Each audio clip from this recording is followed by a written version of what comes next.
Hello friends, ओम श्री गणेशाय नमः। ओम नमः शिवाय।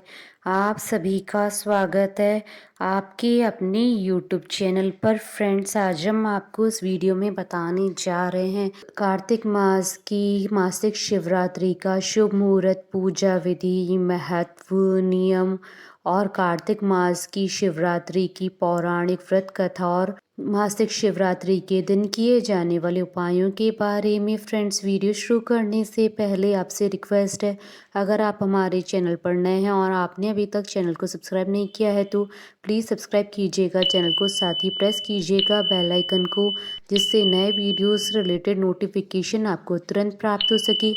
और वीडियो पसंद आने पर वीडियो को लाइक और शेयर ज़रूर कीजिएगा ताकि सभी भक्तों को इस वीडियो का लाभ प्राप्त हो सके। और कमेंट बॉक्स में ओम नमः शिवाय जरूर लिखिएगा।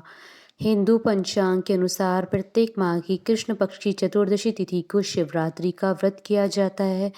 यह दिन भगवान भोलेनाथ को अति प्रिय होता है।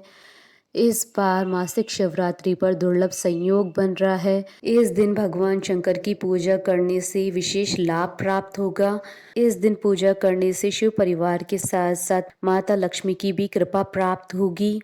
शिवरात्रि का दिन भगवान शिव जी को प्रसन्न करने के लिए बहुत ही विशेष माना जाता है। इस दिन भगवान शिव और माता पार्वती जी की पूजा का विशेष महत्व होता है। मान्यता है कि इस व्रत को करने से भक्तों की सभी कष्ट दूर होते हैं और जीवन में सुख समृद्धि का वास होता है। इस दिन भगवान शिव जी की पूजा करने से वे अपने भक्तों पर अपार कृपा बरसाते हैं। पौराणिक मान्यताओं के अनुसार भगवान शिव इस दिन शिवलिंग के रूप में प्रकट हुए थे, जिसके बाद सर्वप्रथम ब्रह्मा जी और श्री हरि विष्णु जी ने उनका पूजन किया था। इसी उपलक्ष्य में प्रति मास कृष्ण पक्ष की चतुर्दशी तिथि को शिवरात्रि यानी शिव जी की रात्रि के रूप में मनाया जाता है।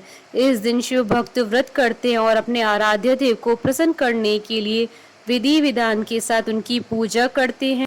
फ्रेंड्स, अब आइए जानते हैं कार्तिक मास की मासिक शिवरात्रि के शुभ मुहूर्त के बारे में। हिंदू पंचांग के अनुसार साल 2023 में कार्तिक मास की मासिक शिवरात्रि 11 नवंबर 2023 शनिवार के दिन है। कार्तिक कृष्ण चतुर्दशी तिथि प्रारंभ होगी 11 नवंबर 2023 को दोपहर 1:57 पर और कार्तिक कृष्ण चतुर्दशी तिथि का समापन होगा 12 नवंबर 2023 को दोपहर 2:44 पर। निशिता-काल पूजन का समय रहेगा रात्रि 11:39 से रात्रि 12:32 तक। कुल अवधि 53 मिनट है। फ्रेंड्स, अब आइए जानते हैं मासिक शिवरात्रि की पूजन विधि और नियमों के बारे में। कृष्ण पक्ष की चतुर्दशी तिथि को प्रातः काल जल्दी उठकर स्नान आदि करने के पश्चात स्वच्छ वस्त्र धारण करें। अपने घर के मंदिर की साफ सफाई करके गंगा जल छिड़के। इसके बाद भगवान शिव जी के समक्ष धूप दीप प्रज्वलित करें। यदि आपके घर में शिवलिंग है तो शिवलिंग का अभिषेक करें। इसके बाद शिव जी की प्रिय चीजें श्वेत पुष्प, फल, बेल पत्र, धतूरा, बांग आदि चीजें अर्पित करें। इस दिन किसी शिव मंदिर में जाकर भगवान शिव सहित पूरे शिव परिवार का पूजन करें और शिव जी का रुद्राभिषेक करें। पूजा पूर्ण होने के बाद शिव जी की आरती करें। शिव जी को प्रसन्न करने के लिए शिव मंत्रों का जाप करें और शिव चालीसा का पाठ करें। इस दिन रात्रि में जागरण कर पूजन करने का बहुत महत्व माना गया है। रात्रि में जागकर शिव जी का पूजन करें और भजन कीर्तन करते हुए रात्रि व्यतीत करें। अगले दिन प्रातः उठकर स्नान आदि करने के पश्चात पूजन करें और अपने व्रत का पारण करें। मासिक शिवरात्रि पर नियमों का पालन करना बहुत ही आवश्यक होता है। इस दिन अपनी इंद्रियों पर नियंत्रण रखें और ब्रह्मचर्य का पालन करें। इस दिन क्रोध न करें, केवल शांत मन से पूजन करें और किसी के लिए अपशब्द न कहें। इस दिन भूलकर भी किसी तामसिक चीज या फिर मांस मदिरा का सेवन न करें। भगवान शिव पशुपति नाथ कहलाते हैं। इस दिन भूलकर भी किसी पशु पक्षी और बेजुबान जानवर को न सताएं। फ्रेंड्स, अब आइए जानते हैं मासिक शिवरात्रि के दिन किए जाने वाले उपायों के बारे में। बिजनेस में सफलता के लिए मासिक शिवरात्रि के दिन शिव चालीसा का पाठ करना चाहिए। शिव चालीसा का पाठ करने के लिए भगवान शिव जी के आगे देसी घी का दीपक जलाएं और वहीं भगवान की तस्वीर के आगे बैठकर शिव चालीसा का पाठ करें। जीवन में तरक्की के लिए मासिक शिवरात्रि के दिन गाय के बछड़े को या बैल को अपने हाथों से हरा चारा खिलाएं। इस दिन शिवलिंग का अभिषेक करने से जीवन की सभी समस्याओं का अंत होता है और साथ ही भगवान शिव जी का आशीर्वाद प्राप्त होता है। यदि आप शनि दोष से पीड़ित हैं या फिर आपको शनि की ढैया या साढ़े साती के बुरे फल प्राप्त हो रहे हैं तो इस दिन भगवान शिव जी को काले तिल मिलाकर जल अर्पित करना चाहिए। साथ ही ओम नमः शिवाय मंत्र का जाप करना चाहिए। संतान संबंधी कोई भी परेशानी हो तो आप मासिक शिवरात्रि के दिन आटे से 11 शिवलिंग बनाएं और 11 बार इनका जल से अभिषेक करें। यह उपाय करने से आपकी सभी संतान संबंधी परेशानियां समाप्त हो जाएंगी। सुखी वैवाहिक जीवन के लिए भोलेनाथ पर गुलाब की पंखुड़ियां अर्पित करें। अगर विवाह में कोई अड़चन आ रही है तो शिवलिंग पर बेल पत्र चढ़ाते वक्त नमः शिवाय मंत्र का जाप करें। संतान प्राप्ति के लिए शिवलिंग पर घी अर्पित करें। फ्रेंड्स, अब आइए प्रारंभ करिए मासिक शिवरात्रि की व्रत कथा। पूर्व काल में चित्रभानु नामक एक शिकारी था। जानवरों की हत्या करके वह अपने परिवार को पालता था। वह एक साहूकार का कर्जदार था, लेकिन उसका ऋण समय पर न चुका सका। क्रोधित साहूकार ने शिकारी को शिव मठ में बंदी बना लिया। संयोग से उस दिन भी शिवरात्रि थी।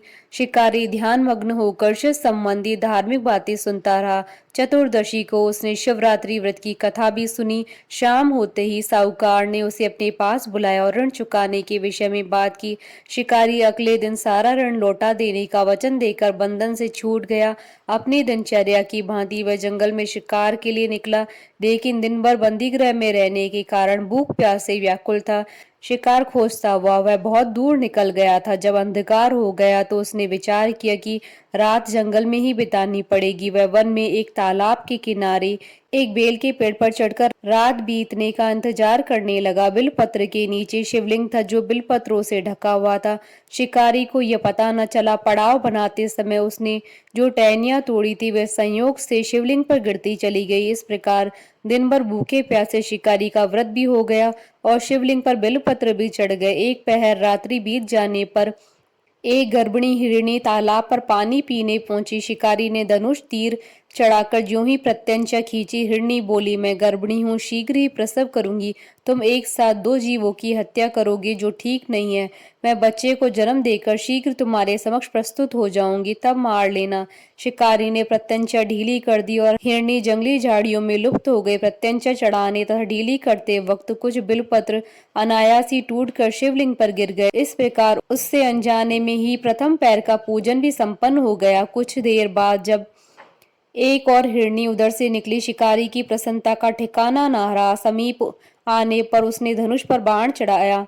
तब उसे देख हिरणी ने विनम्रता पूर्वक निवेदन किया, हे शिकारी, मैं थोड़ी देर पहले ऋतु से निवृत्त हुई हूँ, कामातुर विहरणी हूँ, अपने प्रिय की खोज में भटक रही हूँ। मैं अपने पति से मिलकर शीघ्र ही तुम्हारे पास आ जाऊंगी।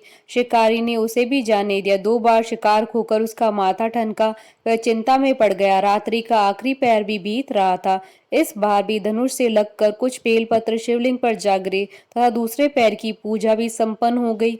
तभी एक अन्य हिरणी अपने बच्चों के साथ उधर से निकली। शिकारी के लिए यह स्वर्णिम अवसर था। उसने धनुष पर तीर चढ़ाने में देर न लगाई। वह तीर छोड़ने ही वाला था कि हिरणी बोली, हे शिकारी, मैं इन बच्चों को इनके पिता के हवाले करके लौट आऊंगी। इस समय मुझे मत मारो। शिकारी हंसा और बोला, सामने आए शिकार को छोड़ दूं? मैं ऐसा मूर्ख नहीं हूं। इससे पहले मैं 2 बार अपना शिकार खो चुका हूं। मेरे बच्चे भूख प्यास से व्यग्र हो रहे हैं। उत्तर में हिरणी ने फिर कहा, जैसे तुम्हें अपने बच्चों की ममता सता रही है, ठीक वैसे मुझे भी है। हे शिकारी, मेरा विश्वास करो, मैं इन्हें इनके पिता के पास छोड़कर तुरंत लौटने की प्रतिज्ञा करती हूँ। हिरणी का दुख भरा स्वर सुनकर शिकारी को उस पर दया आ गई। उसने उस मृगी को भी जाने दिया। शिकार के अभाव में तथा भूख प्यासे व्याकुल शिकारी अनजाने में ही बेलपत्र के वृक्ष पर बैठा बेलपत्र तोड़ तोड़कर नीचे फेंकता जा रहा था। पांव फटने को हो गई और एक एक हष्ट पुष्ट मृग उसी रास्ते पर आ गया। शिकारी ने सोच लिया कि इसका ही शिकार वह अवश्य करेगा।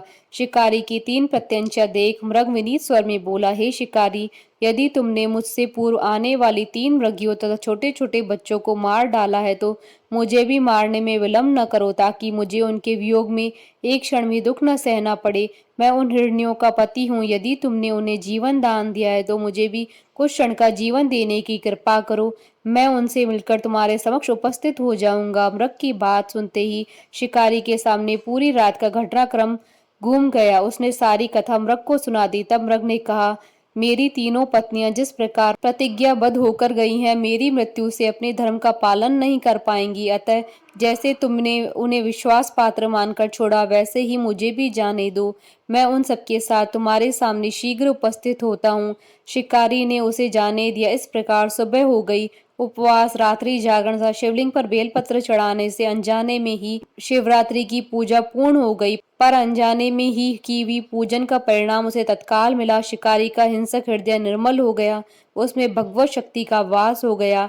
थोड़ी देर बाद वह मृग सपरिवार शिकारी के समक्ष उपस्थित हो गया, ताकि वह उनका शिकार कर सके। किंतु जंगली पशुओं की ऐसी सत्यता और सात्विकता और सामूहिक प्रेम भावना देखकर शिकारी को बड़ी ग्लानि हुई। उसने मृग परिवार को जीवन दान दे दिया। अनजाने में शिवरात्रि व्रत का पालन करने पर भी शिकारी को मोक्ष की प्राप्ति हुई। जब मृत्यु काल में यमदूत उसके जीव को लेने आए तो शिवगणों ने उन्हें वापस भेज दिया और शिकारी को शिवलोक ले गए। शिवजी की कृपा से ही अपने इस जन्म में राजा चित्रभानु अपने पिछले जन्म को याद रख पाए तथा मासिक शिवरात्रि के महत्व को जानकर अगले जन्म में भी पालन कर पाए।